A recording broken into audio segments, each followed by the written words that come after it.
Aqui é o professor Rodolfo e nesse vídeo nós vamos falar sobre linhas de influência utilizando aí o princípio de Miller-Breslau. Então, o princípio diz o seguinte: a linha de influência de determinado esforço interno ou reação de apoio em um ponto é obtida aplicando neste ponto um deslocamento unitário segundo o esforço ou reação correspondente. Os coeficientes da linha de influência serão iguais ao deslocamento da deformada gerada. Vamos ver o que significa isso. Poderia apresentar aqui uma questão resolvida de forma já direta, mas vamos tentar puxar um pouco do que a gente já viu na disciplina de peristática, porque eu acho que o teorema faz mais sentido a partir disso. Então, vamos aqui. Eu tenho um exemplo utilizando o princípio dos trabalhos virtuais, calcular o deslocamento vertical no ponto P. Uma coisa que a gente já fez aí várias vezes, né? Então, tem uma viga B apoiada, a B e está ali o ponto P. Vamos supor que eu tenho um deslocamento prescrito que está aplicado ali no ponto A.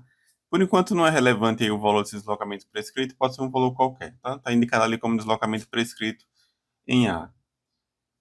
Utilizando aí o princípio dos trabalhos virtuais, eu teria então uma força virtual multiplicada por um deslocamento real é igual aí a integral do produto dos momentos dividido pela radiz da flexão. Aí eu teria mais a contribuição do cortante, mais a contribuição do esforço normal, torçor, apoio elástico, temperatura, tudo isso que a gente já viu, né? Como eu não tenho nada disso, a não ser o deslocamento prescrito, estou colocando aqui só a parcela do deslocamento prescrito. A gente viu lá que entrava aqui do lado da direita como menos deslocamento prescrito multiplicado por uma reação virtual. No caso, no apoio onde está o deslocamento prescrito. Nesse caso aqui, né, querendo calcular o deslocamento no ponto P, eu aplicaria uma força virtual em P, conforme está indicado aí na figura, e eu teria então força virtual em P multiplicado pelo deslocamento em P seria igual à integral dos momentos fletores menos, dividido pela radiz da flexão, menos o deslocamento prescrito em A, multiplicado aqui pela reação vertical em A. Começando aqui pelo carregamento real, o único carregamento real é o deslocamento prescrito sendo aplicado no ponto A. Então eu teria que a reação de apoio HA, a reação de apoio VA e a reação de apoio VB seriam iguais a zero, o que implica que o diagrama de fletor para o carregamento real seria nulo. Em relação ao carregamento virtual, eu teria então que o HA seria igual a zero, VA mais VB é igual à força virtual que eu estou aplicando, indicando a posição exata do ponto P. Eu poderia aplicar o somatório em A e em B, encontrar quem é VA e quem é VB.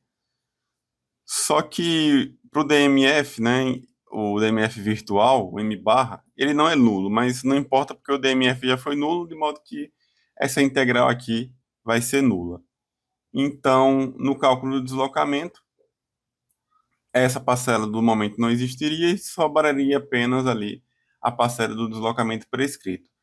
Como eu estou aplicando aqui o deslocamento prescrito para baixo, né, eu teria então menos o deslocamento prescrito, multiplicado aqui pela reação vertical VA, e finalmente eu poderia escrever aqui que a força virtual no ponto P, multiplicado pelo deslocamento em P, no caso aqui o deslocamento real, seria igual ao deslocamento prescrito que eu estou aplicando no ponto A, multiplicado ali pela reação vertical VA, reação virtual no caso, né? Para calcular o deslocamento no ponto P, eu teria igual então ao deslocamento prescrito no ponto A, multiplicado pela reação VA virtual e dividido pela força virtual que eu apliquei no ponto P. Beleza, né? Perdi alguns minutos aí, mas ainda não falei sobre as linhas de influência. Vamos lá, então. Pelo princípio dos trabalhos virtuais, né? Eu tenho que um trabalho virtual pode ser uma força virtual multiplicada por um deslocamento real, como pode ser também uma força real multiplicada por um deslocamento virtual. Então, pegando aqui essa equação de cima, e só dizendo que quem era virtual passou a ser real agora, e quem era real passou a ser virtual, em relação aqui ao deslocamento e às forças que estão sendo aplicadas, eu teria então que a reação vertical VA, a reação real no caso, né, seria igual à força que eu estou aplicando no ponto P, multiplicado aqui pelo deslocamento virtual em P e dividido pelo deslocamento prescrito em A, no caso, um deslocamento virtual em A.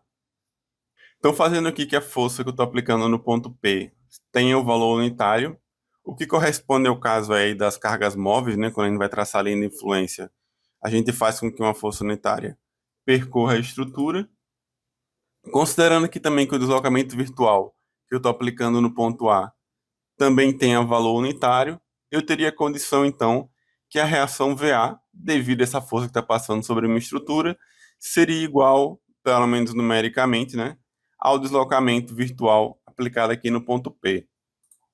Se eu mudar, né, eventualmente o valor não, a posição da carga, eu teria um deslocamento diferente, o que indica também que a minha reação seria diferente. De modo que eu posso dizer que essa deformada aqui, na verdade, representa a linha de influência de VA. E aí eu acho conveniente agora voltar ao enunciado do princípio de Miller-Breslau, que diz o seguinte: a linha de influência de determinado esforço interno ou reação de apoio em um ponto é obtida aplicando neste ponto um deslocamento unitário segundo o esforço ou reação correspondente.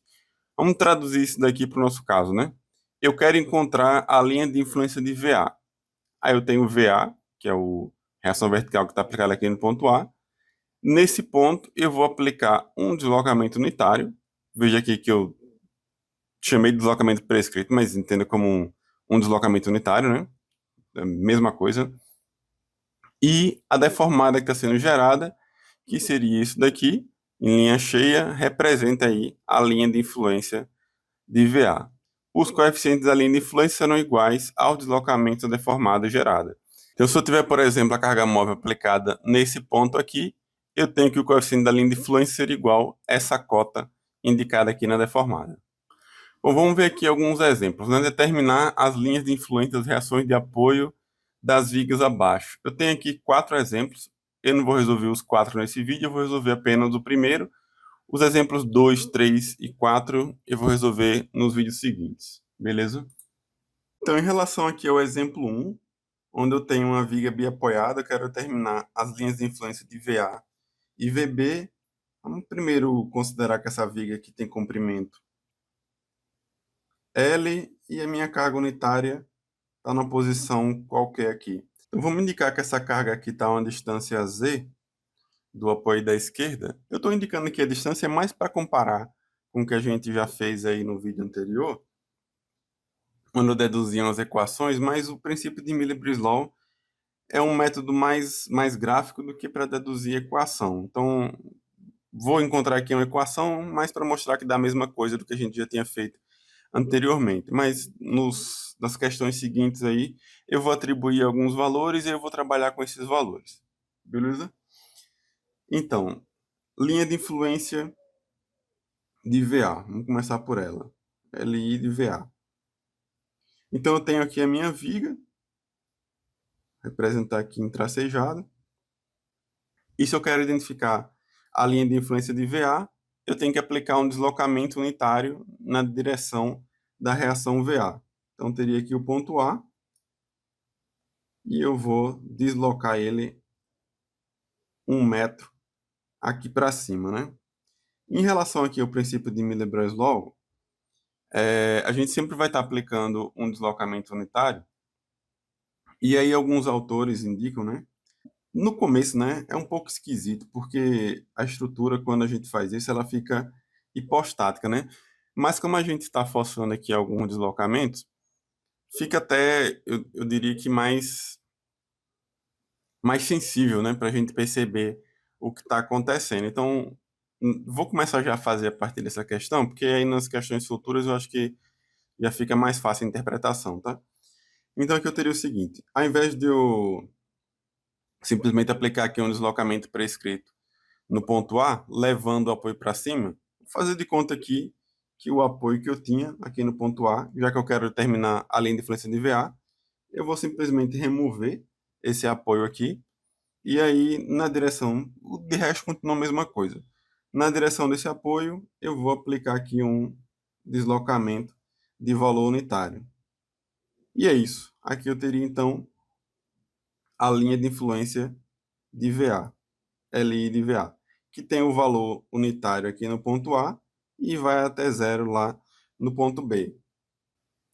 E se eu quiser encontrar a equação para comparar com o resultado que a gente encontrou no vídeo anterior, onde eu utilizei as equações da estática, digamos que a carga está parada aqui nesse ponto, e aqui eu teria então o coeficiente que é indicado, né, quando ela está na posição Z. Então, só comparando com o desenho ali do lado, essa distância aqui seria a distância z, e aqui eu teria, então, L menos Z. Vamos dizer que essa inclinação aqui tem valor alfa, e aí eu poderia escrever aqui que tangente de alfa, cateto oposto sobre cateto adjacente, pegando aí o triângulo completo, eu teria que o cateto oposto seria igual a 1, enquanto o cateto adjacente seria igual a L, e pegando esse triângulo menor, onde está aqui a minha carga aplicada, eu teria que o cateto oposto seria lá o meu cosseno da linha de influência, vamos chamar de LI mesmo, tá?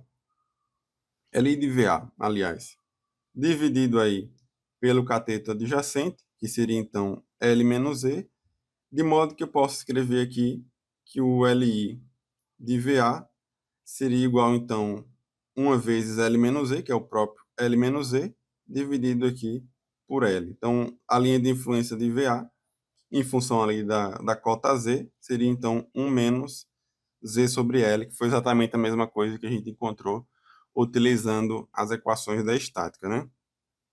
Em relação à linha de influência de VB, vamos fazer a mesma coisa aqui, né? Eu tenho aqui a minha viga AB. Como eu quero agora encontrar a LI de VB, vou manter aqui o apoio que eu tenho lá no ponto A, e esse apoio que eu tenho no ponto B, eu vou apagar ele, tá?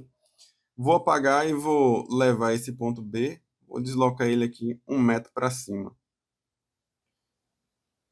E daí eu teria, então, agora essa deformada que está sendo gerada, seria a linha de influência de VB. Do mesmo jeito, né, se eu quiser deduzir aqui uma equação, digamos que a carga está aplicada nesse ponto, a mesma história, né?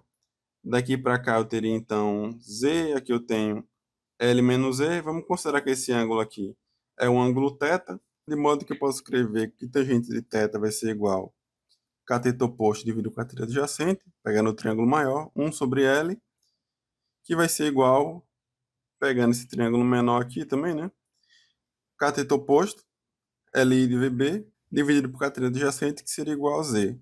De modo que a LI de VB, posso escrever aqui simplesmente como sendo Z sobre L, que foi exatamente a mesma coisa que a gente encontrou quando utilizou as equações da estática.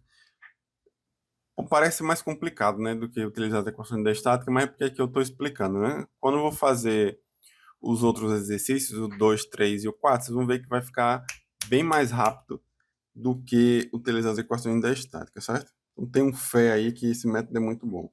Bom, seguindo aqui em relação ao esforço cortante, considera aqui esse meu elemento, né?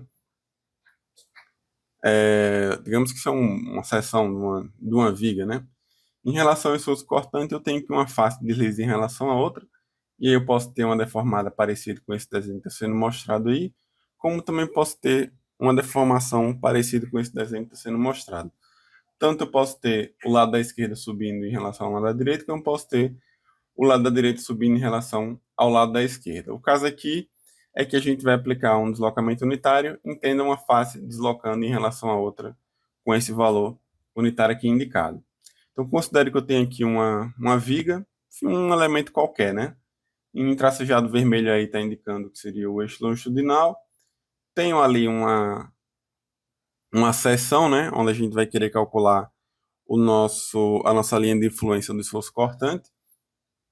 E nessa seção, do mesmo jeito que para calcular a linha de influência de VA e de VB, eu eliminei o apoio A e eliminei o apoio B, para determinar a linha de influência do esforço cortante de uma seção, eu vou eliminar a capacidade dessa seção resistir ao esforço cortante.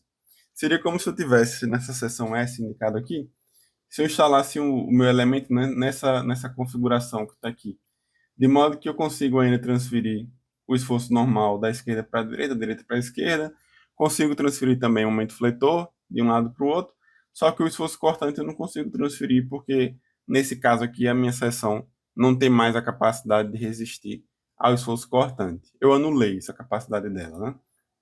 Poderia pensar, em vez desse caso aqui, que simplesmente eu tenho um elemento aqui de comprimento infinitesimal, mas que a rigidez dele ao cisalhamento ela é nula, né? O G aqui seria igual a zero. Como eu não vou me dar o trabalho de fazer um desenho bonito desse toda vez, né?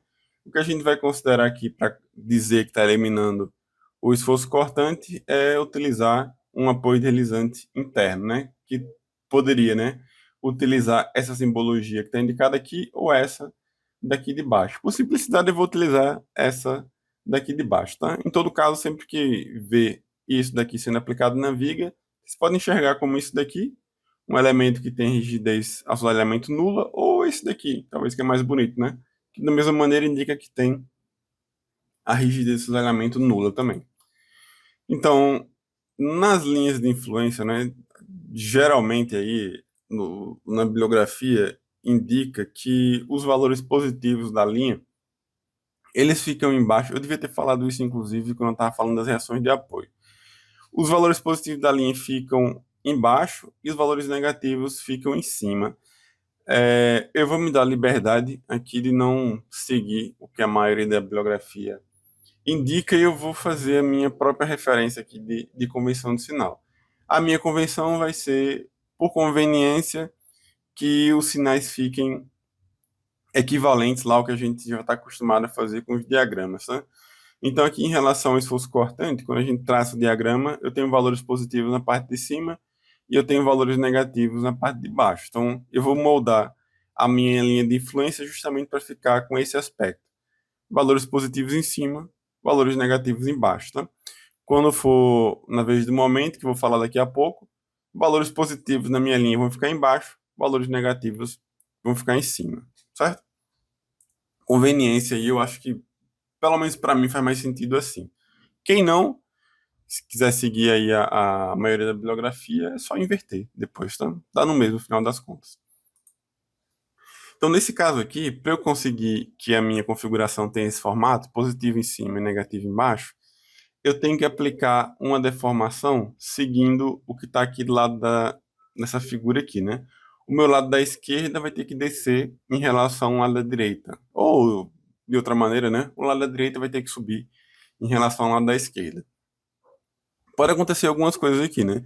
Eu posso ter, por exemplo, esse caso onde eu tenho a minha viga que está aqui engastada do lado da esquerda. Então, se eu cortar a minha seção aqui, a minha viga, colocar aqui um elemento que não resiste ao cisalhamento, eu teria então o lado da esquerda não tem como descer, porque ele está preso do lado daqui, né? Por conta do engaste. Então, o que eu posso fazer aqui é subir o meu lado da direita. Então, eu subi do lado da direita com o valor unitário, o lado da esquerda fica da maneira que está. Poderia acontecer também de estar engastado do lado da direita. Engastado entenda que está impedido o deslocamento, tá? Nesse caso aqui eu não conseguiria subir o lado da direita, então o que eu posso fazer é descer a minha viga aqui do lado da esquerda, né? Em todo caso, veja que a deformação está exatamente a mesma coisa que está indicada nessa figura aqui. Pode acontecer também de eu não ter restrição nem do lado da direita nem do lado da esquerda. Aí, nesse caso, sim, né? Eu vou subir um pouco o lado da direita e vou descer um pouco o lado da esquerda. De modo que o que eu estiver subindo e o que eu estiver descendo, quando eu somar as duas deformações, também tem que ter um valor unitário, certo? De novo, eu tenho aqui o exemplo de terminar as linhas de influência para o esforço cortante nas seções indicadas abaixo. Caso 1, a viga bem apoiada. Mais uma vez, eu só vou fazer nesse vídeo aqui a viga bem apoiada. Os casos 2, 3 e 4, eu vou fazer nos vídeos seguintes, tá? Começando aqui pela viga bem apoiada, antes de mais nada, deixa eu fazer um comentário a mais aqui, tá? Vai ser importante aí para a gente entender como ficam as deformadas, já que a gente só vai trabalhar com deformada, né? Utilizando o princípio de Miller-Breslau. Então, aqui, em relação ao esforço cortante, tenho aqui uma seção. Nessa seção, estou eliminando a capacidade dela de resistir ao esforço cortante, de modo que minha simbologia vai ser essa de cá. Então, eu posso ter o lado da direita subindo em relação ao lado da esquerda, o que eu já falei, né? Várias vezes, né? Exagerando muito, né? Seria isso que está acontecendo aqui, né? O lado da direita subiu, o lado da esquerda ficou, ou como queira, o lado da esquerda desceu, o lado da direita ficou, né? Fato é que se eu fizer isso nessa viga aqui, seria alguma coisa parecido com isso, né? Deslizou aqui a esquerda em relação à da direita, mas perceba, né, que não tem flexão nesse caso, né? O que eu tô fazendo aqui, uma face deslizando em relação à outra, se esse lado aqui da esquerda tiver horizontal, o lado da direita também vai estar horizontal. Se o lado da esquerda inclinar em 10 graus, o lado da direita também vai inclinar em 10 graus. Se o da esquerda inclinar em 20, o da direita vai inclinar em 20, de modo que a inclinação dos dois lados sempre vai ser a mesma coisa, né? Conforme indicado aqui nessa figura. Faz sentido para vocês? Eu espero que sim. Então, a simbologia que eu vou utilizar aqui quando eu estiver aplicando essa deformação unitária vai ser o lado da esquerda desce, o lado da direita sobe. Considerando aqui essa simbologia, né? Eu teria então esse formato aqui, certo? Eu vou continuar ainda representando essas barrinhas aqui na vertical, conforme o corte original. Só que em todo caso, fiquem cientes que o que está acontecendo na verdade é isso daqui, certo? As duas faces continuam ainda paralelas entre si, mas elas estariam inclinadas, né? De forma perpendicular aqui em relação à nova deformada da vila. Beleza? Então vamos lá, determinar a linha de influência para o esforço cortante na seção indicada. Eu só tem uma seção que está ali entre os pontos A e B. Então, vamos dizer que daqui do ponto A até a seção eu tenho um determinado valor x, e da seção até o ponto B eu tenho um determinado valor y, certo? Então, princípio de Miller-Breslau. Eu tenho aqui a minha viga com configuração original, que eu vou representar aqui em tracejado. O ponto A tem lá um apoio de segundo gênero, que impede o deslocamento vertical, né? E o ponto B tem um apoio do primeiro gênero, que também impede o deslocamento vertical. Então, esses meus dois pontos aqui são fixos, né? Não tem deslocamento na vertical. Em relação aqui à minha seção, eu vou eliminar a capacidade dela de resistir ao esforço cortante. Então, teria alguma coisa parecida com isso. E como eu posso, né, em relação aqui ao tanto lado da esquerda como ao lado da direita, eu posso ter um deslocamento aplicado nesse ponto. Então, eu vou descer aqui o lado da esquerda e vou subir o lado da direita, de modo que a minha viga agora tem uma deformação que ficaria, então, parecido com isso daqui, certo?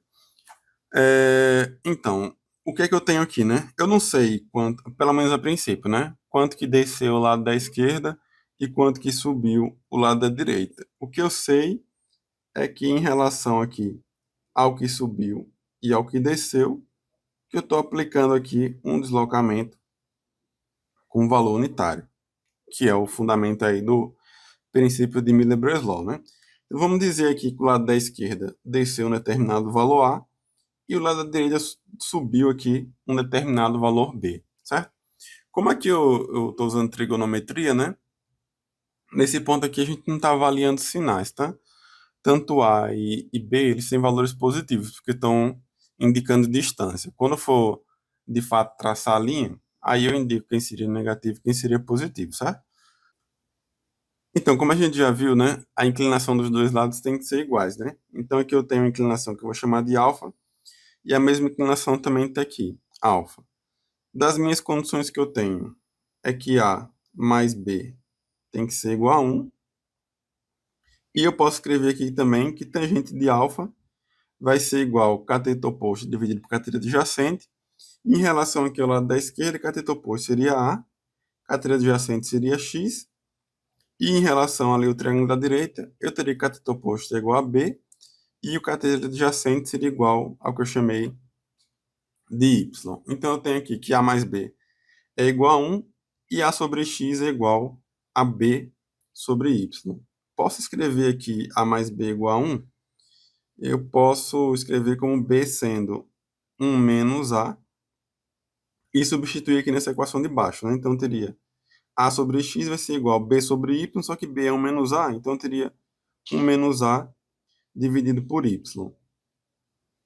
Então, aqui eu tenho AY vai ser igual a X menos AX. Posso colocar aqui em evidência o A, então eu teria A vezes Y menos AX passa para cá mais AX, então que ficaria mais X igual a X. Acho que é conveniente dizer aqui também que X mais Y é igual a L, né? De modo que eu posso escrever aqui que A vezes L vai ser igual a X. De modo que eu já posso identificar aqui que o A vai ser igual a X sobre L. Como B é igual a 1 menos A, eu teria então que B vai ser igual a 1 menos X sobre L. E a minha linha de influência, eu poderia então fazer um desenho final aqui, né? Da minha LI. Linha de influência de esforço cortante, no caso, que a gente está fazendo aqui, né? Sairia de zero no ponto A, desce aqui até o valor do A. Aí, nesse caso aqui, eu acho que é conveniente agora eu dizer, né? O lado de baixo está negativo, né? Então, aqui eu teria menos x sobre L. Aqui eu tenho uma variação até o valor de B. Aí, como a parte de cima é positiva, que eu poderia escrever 1 menos x sobre L. E fecha em zero lá no ponto B. A gente também já deduziu isso daqui utilizando as equações da estática. Se quiser, volta lá no vídeo, você não vê que fica exatamente a mesma coisa que eu acabei de encontrar aqui. Então tá aqui a linha de influência do esforço cortante numa seção S, né? Que está distando aqui X do apoio A. Beleza aí? Ah, e se eu quisesse encontrar uma equação, digamos aqui, aplicar a carga unitária e aqui estaria a uma distância z. Eu não vou me dar o trabalho aqui, mas é só usar a trigonometria, né? Onde eu teria um novo triângulo aqui com a cota z, mas vocês vão ver que as equações vão ficar iguais do que a gente encontrou lá, certo? Eu vou pular essa parte para o vídeo não ficar muito longo, mas deixo aí como um dever de casa para vocês, certo? Que eu ainda vou falar sobre o momento fletor nesse vídeo aqui. Mais uma vez aqui eu tenho a seção de uma viga. Em relação à deformação do momento fletor, eu posso ter um momento positivo, que estaria indicado aqui nessa deformação, e eu tenho um momento negativo, que estaria indicado aqui nessa deformação, né? Momento positivo, tração embaixo com pressão em cima. Momento negativo, tração em cima com pressão embaixo. Mais uma vez aqui eu tenho um desenho da minha viga. Vou considerar aqui uma seção onde eu quero identificar qual é a minha diferença de momento fletor na seção S. E, tal qual o esforço cortante, eu vou eliminar a capacidade dessa seção de resistir ao aumento fletor. A gente já conhece um elemento especial para eliminar um momento, que é o dente Gerber, que a gente já viu lá em isostática, que teria essa representação que está indicada aqui, né? Então eu tenho liberdade da seção do elemento, né, do lado da direita, rotacionar em relação ao da esquerda de forma independente. Essa eliminação do momento, o dente Gerber, né, para ser mais chato, seria mais ou menos alguma coisa parecida com isso. De fato, uma ligação rotulada, certo? Na prática, a gente faz isso daqui porque os carregamentos verticais na direção da gravidade são muito maiores, então isso aqui resolve pra gente. Mas uma ligação rotulada em si, né, seria esse desenho que está representado aqui do lado da esquerda. Eu fiz isso daqui só para mostrar a deformação, que eu acho que fica mais bonito, né? Mais ilustrativo. Então aqui eu estou aplicando uma rotação unitária, que é justamente o que a gente vai fazer aqui para o momento fletor, para calcular a linha de influência do momento fletor. Obviamente eu não vou fazer esse desenho daqui, nem esse, né? Eu vou utilizar a simbologia que a gente já conhece lá de isostática mais uma vez, que é a simbologia do dente Gerber da rótula, né? Que é esse que está indicado aqui, certo? Como eu já falei anteriormente, os autores consideram que na linha de influência os valores positivos ficam na parte de baixo e os negativos ficam na parte de cima. Por conveniência aqui eu estou seguindo a mesma convenção dos diagramas. No caso da linha de influência do momento fletor, coincide com o que todo mundo faz, né? Positivo embaixo, negativo em cima. Mas aqui não é porque eu estou seguindo os autores, é porque eu estou forçando que seja a mesma coisa do momento fletor, certo? Justo que o cortante ficou ao contrário, né?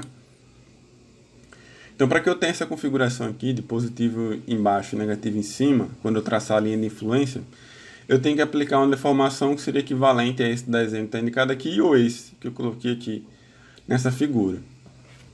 Então, eventualmente, eu posso ter o meu lado da esquerda fixo e eu só conseguir girar o lado da direita, então eu aplicarei a deformação parecida com isso. Pode acontecer também que eu tenha um lado da direita fixo e eu só consiga mover o lado da esquerda, daí eu subiria o lado da esquerda de modo que a deformação seria também equivalente ao anterior, né? Eventualmente pode acontecer também de eu não ter restrição nem do lado da direita, nem do lado da esquerda, e aí eu conseguiria mover os dois, então eu teria essa configuração que está indicada aqui. Beleza? Bom, mais uma vez, exemplo, determinar as linhas de influência para o momento fletor nas seções indicadas. Aqui eu tenho a viga bem apoiada, viga em balanço, viga engastada, e aqui eu tenho a viga com uma viga Gerber, né? De novo, só vou fazer aqui o exemplo 1, o 2, 3 e 4. Eu vou resolver aí nos vídeos seguintes, certo? Então vamos lá, determinar a linha de influência para o momento fletor na seção indicada. Então aqui eu tenho uma viga bem apoiada, é a mesma, né? E eu quero determinar a linha de influência do momento fletor. Eu vou fazer igual o caso que eu fiz do cortante. Vamos dizer que da seção até o ponto A eu tenho uma distância x, e da seção até o ponto B eu tenho uma distância y. Se eu quero determinar a linha de influência do momento fletor, utilizando o princípio de Miller-Breslau, eu vou eliminar a capacidade desse ponto de resistir ao momento fletor, que no caso é aplicando uma rótula aqui na minha seção. Apliquei a rótula, daí agora eu vou aplicar a deformação, né? Então, tá aqui a minha viga original, ponto A, ponto B. Na seção do meu interesse, eu estou aplicando aqui uma rótula, né? E vou aplicar a deformação lá do momento, que a gente viu que seria fazer essa configuração aqui, né? Fazer esse desenho desse V aí. Nesse caso aqui, eu teria então esse ponto vindo para baixo. Quanto? A gente vai ver daqui a pouco. A minha viga então desce para cá, né? Esse daqui desce. Miller-Breslau é aplicar um deslocamento unitário, né? Nesse caso aqui não é dizer que isso daqui é igual a 1, porque no momento não é deslocamento vertical que a gente vai aplicar, né? A gente vai aplicar uma rotação unitária. Então o que eu tenho aqui é que a rotação que eu vou aplicar no meu elemento, né? Um lado em relação ao outro tem que ter o valor unitário. Então, projetando aqui esse meu lado da esquerda, seria dizer que o lado da esquerda em relação ao lado da direita, ele está girando aqui em 1 radiano, certo? É o que a gente está fazendo aqui. Como, né, não necessariamente essa seção está no meio, eu posso ter que a inclinação que está acontecendo aqui, ela pode ser diferente do que está acontecendo lá da direita, né? Então, vou chamar aqui de alfa e θ, certo? Então, e o meu interesse, então, é calcular qual seria o valor dessa cota, né? Eu vou chamar essa cota aqui de A, certo? Eu já usei A nos exemplos anteriores aí, mas, enfim, né? Um slide novo, acho que ninguém vai confundir, tá? Eu quero encontrar aí o valor desse A. Analisando aqui o desenho, né? Eu vou apagar aqui só rapidinho, só pra gente ficar mais claro o que eu vou fazer aqui, tá? Essa rotação aqui é 1 radiano, né? Veja que se eu traçar uma linha aqui, ó, esse ângulo que eu tenho aqui da horizontal com essa barra inclinada seria o que eu chamei de alfa, certo? E da horizontal com essa barra da direita seria o que eu chamei aqui de θ. De modo que eu tenho aqui que alfa mais θ, o alfa e o θ que eu representei aqui, é justamente igual ao valor unitário que eu tô aplicando, certo? Eu vou voltar com o desenho original, mas eu acho até conveniente deixar da maneira que está aqui. Então, só vou escrever aqui que alfa mais θ, isso aqui tem que ser igual a 1. Então, de modo que eu posso escrever aqui que tangente de alfa vai ser igual ao cateto oposto sobre cateto adjacente, A sobre X, e tangente de θ é igual ao cateto oposto sobre cateto adjacente, A sobre Y. A gente sabe lá de cálculo numérico, talvez de cálculo 1, eu não me lembro a primeira vez que eu vi isso, né? Que quando a gente tem um ângulo pequeno, a gente tem que a tangente desse ângulo é igual ao próprio ângulo. Tangente de alfa vai ser igual a alfa. A deformação que a gente está aplicando aqui não são ângulos pequenos, né? Eu não sei ainda qual é o valor de alfa, mas alfa mais θ ser igual a 1. 1 radiano é 57, alguma coisa graus. Isso não é um ângulo pequeno de jeito nenhum, né? Só que aqui, por princípio de Miller-Breslau, as contas que a gente vai fazer, essa aproximação de primeira ordem aqui, tangente do ângulo é igual ao próprio ângulo, ela cai como uma luva pra gente. Então, Nesse caso aqui a maneira que a gente vai trabalhar, tá? Tangente de um ângulo pro momento fletor, quando a gente vai calculando, tá? A LI de momento fletor. Tangente de um ângulo é igual a determinado valor, o ângulo é igual àquele determinado valor, certo? O que implica aqui pra gente, como eu escrevi tangente de alfa é igual a sobre x, eu posso reescrever isso daqui como sendo alfa igual a sobre x. Tangente de θ é igual a sobre y, eu posso escrever aqui como θ é igual a sobre y. Beleza aí? Então, como eu tenho alfa mais θ é igual a 1 e alfa é igual a sobre x e θ é igual a sobre y, eu posso escrever aqui que a sobre x mais a sobre y, isso daqui vai ser igual a 1. Posso multiplicar aqui todo mundo por xy, né? Então aqui eu teria AY mais AX vai ser igual, então, XY. AY mais AX igual a XY. A X mais Y vai ser igual a XY. X mais Y, eu usei inclusive no slide anterior, né? X mais Y eu posso dizer que é igual a L, né? Então aqui eu teria A vezes L é igual a X vezes Y, de modo que o valor do A seria igual a X vezes Y dividido aí por L. Só para comparar aqui com o que a gente fez utilizando as equações da estática, esse y, do modo que está escrito aqui, né? Eu posso dizer que o y é igual a L menos x, né? Então, esse A igual a x vezes y dividido por L, eu poderia escrever aqui também como A vai ser igual a x sobre L, L menos x, que foi exatamente o valor que a gente identificou utilizando lá as equações da estática. Então, a minha linha de influência do momento fletor para uma seção S entre dois apoios seria igual, então, 0 no ponto A, 0 no ponto B. Na seção onde eu estou querendo calcular, o valor do coeficiente seria x sobre L, L menos x. Vai desse valor até 0 no ponto B, vai desse valor até 0 lá no ponto A.